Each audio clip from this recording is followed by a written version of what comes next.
Щастието е сигурността ни, че ще стигнем, дори и да не се стремим към него. Когато сме приемащи, а не търсещи.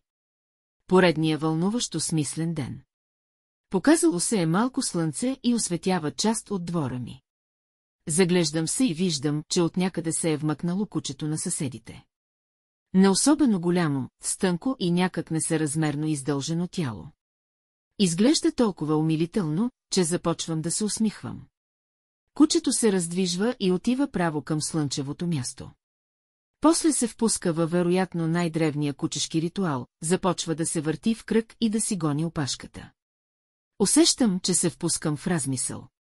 Не сме ли всички като съревноваващи се с нуждите си от радост преследвачи на щастието? Съревнованието е съмнение, че ще се изпълним с радост, щом не сме я спечелили като трофей. Щом се съревноваваме за щастието, то ще ни се струва като стремеж с непрестанни съмнения и препятствия. Съревноваваме се със собствената си необходимост от промяна към щастие, но щастието ни се изплъзва като недостижимо настояще. Щастието не се гони, а се приема, когато съществуваш в неоткъснатост от силата си за яснота.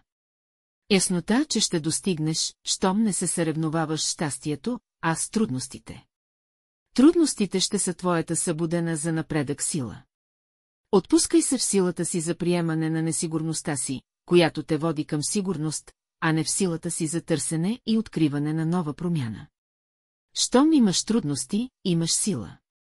А силата е свързаност с твоята несъмнена смелост за съревнование с трудностите, които ще те доведат до радост.